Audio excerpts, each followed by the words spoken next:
سائل يقول أو سائلة تقول: طلقني زوجي 3 في المحكمة وصدر قرار طلاقي، ولكنه قبل ذلك طلقني بكلمته، فهل أحسب عدتي من يوم كلمته أو من يوم قرار المحكمة؟ راني فهمت السؤال. راجلها طلقها في المحكمة 3، يعني خلاص البتة، وطلقها بلسانه قبل ما راحوا المحكمة. هل العدة من يوم قرار المحكمة أو من يوم تلفظ الزوج بالطلاق؟ وهذا سؤال مهم جدا. الجواب، استمعي مليح يا أختي، من يوم تلفظ الزوج بالطلاق تحسب العدة، ماشي من يوم صدور قرار المحكمة. ولذلك هذه مسألة مهمة على القضاة أن يراعوها في أحكام الطلاق. علاه؟ خطرها، تبعوني مليح.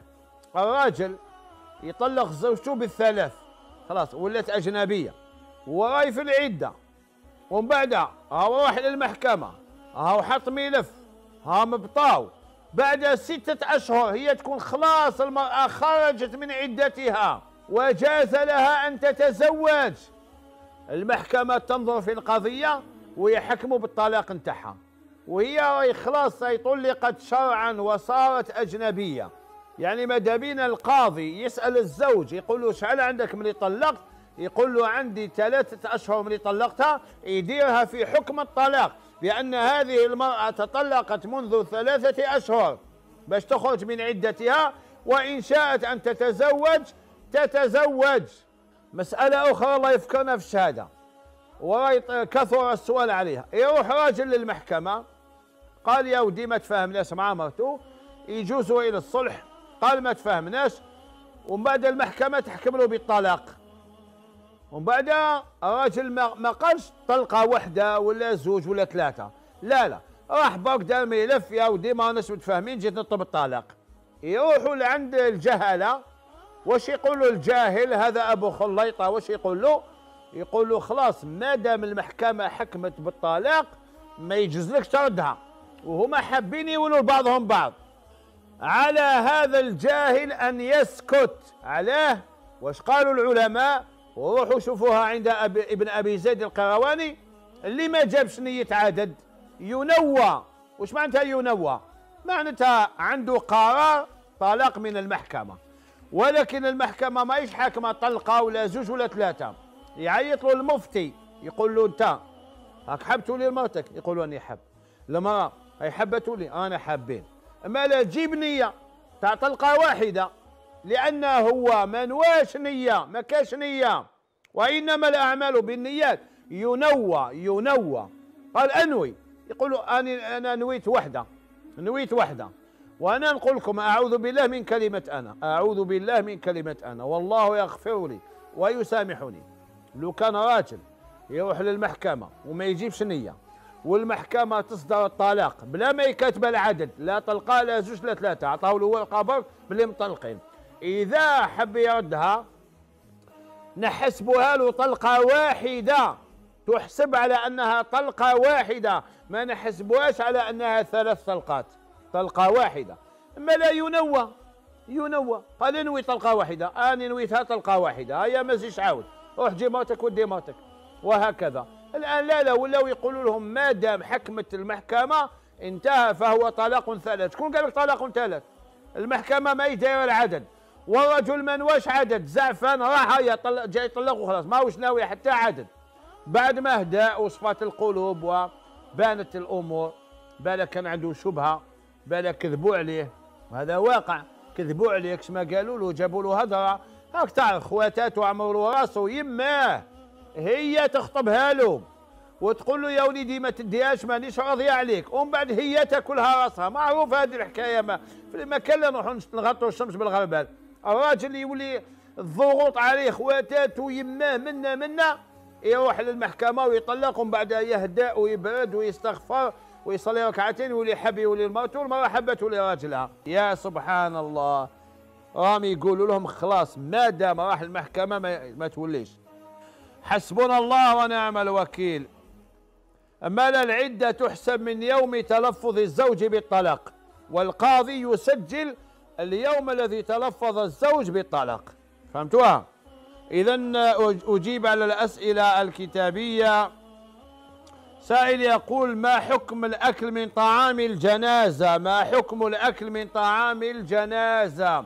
وقد كثر السؤال حول هذه المسألة.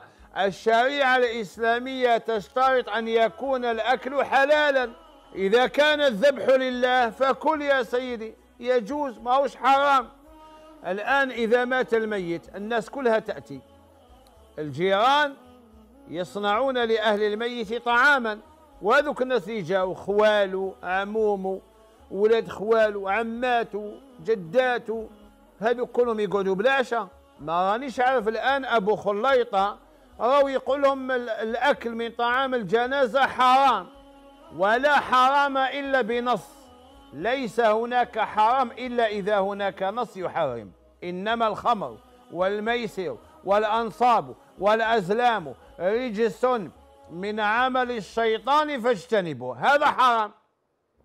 أما يجي واحد يحلل ويحرم كما يحب هو، على حسب الهوى تاعو، على حسب عقله. يعني وصل بهم الأمر أن قالوا أن الطعام الذي يعد بمناسبة المولد النبوي الشريف حرام. حسبنا الله ونعم الوكيل. معناها أمهاتنا وجداتنا اللي داروا رشته في المولد النبوي، ولا التخشوخة عند الشاوية بمناسبة المولد النبوي، ولا الطعام عند القبائل بمناسبة المولد النبوي، معناتها داروا حرام. يعني الحرام يوم القيامة على سبب الفتوى الباطلة الله جل جلاله يلقي هذه المرأة المحبة لرسول الله صلى الله عليه وسلم في نار جهنم. واش التهمة تاعها؟ يقولها انت فرحتي بمولده عليه الصلاة والسلام. يعني يتصور عاقل هذا؟ يتصور إنسان يقف بين يدي الله وربي يقول له: يا عبدي علاش فرحت بمولد الحبيب المصطفى صلى الله عليه وسلم؟ خذوه إلى النار، ولا خذوها إلى النار، خاش دارت الطعام بمناسبة المولد النبوي الشريف. شفتوا الجاهلية؟ شفتوا كيف حبوا يوصلونا للجاهلية؟ أما لا، الأكل من طعام الجنازة يجوز. واحد راح الجنازة حطوا لهم أكل، يجوز أن تأكل ولا شيء عليك. وعلى أهل الجنازة ينويوا هذاك الطعام من الصدقة، ينويوه صدقة على الميت، صدقة عليه ولا شيء عليك. وأين كاين فرق؟ نعم كاين فرق بين الثلاث أيام وبين الطعام، لازم نفرقوا. حتى هذيك الثلاث أيام لو اعتقد، تبعوني مليح، لو اعتقد الإنسان أن الثلاث أيام واجبة تولي بدعة. ولكن إذا دار 3 أيام ولا حب يدير في 4 أيام ولا في اليومين ولا لا. عندنا بابانا عنده 20 سلام اللي مات، حبينا اليوم نقرأ له القرآن، يجوز. إذن لا تعتقد أن ال3 أيام واجبة ولا شيء عليك. وأنا ما نتصورش باللي في الجزائر الناس يعتقدوا باللي 3 أيام واجبة، ما يعتقدوش هذا، وإنما يديروها. يقول اليوم الأول مات، اليوم الثاني راهم يوجدوا، اليوم الثالث يديروا طعام ولا يديروا قراءة قرآن ويهديوا ثوابها للميت، ومن بعد كل واحد يذهب إلى سبيله. من تعتد ومن يذهب إلى بيته يذهب إلى بيته. الأكل من طعام الجنازة يجوز إذا كان حلالا، والأصل في المسلم أنه حلال. أنت كي تروح تاكل طعام ما تقولوش خويا ولاد مذبوح ولا لا. كي تروح تشري كيلو لحم من العقيبة من السوق، هاني رحت للسوق مرة تاع قالت لك جيب لنا شوية لحم، اليوم هي جاية يماك، أنت تروح تشري لحم تقول له خويا مذبوح وشكون ذبحه ولا سمى عليه اسم الله. الأصل في بلاد المسلمين أن اللحم حلال، إلا إذا كان مستوردا من بلاد الكفر كاللحوم المستوردة من الهند فلا يجوز أكلها. بالك يخدعوكم.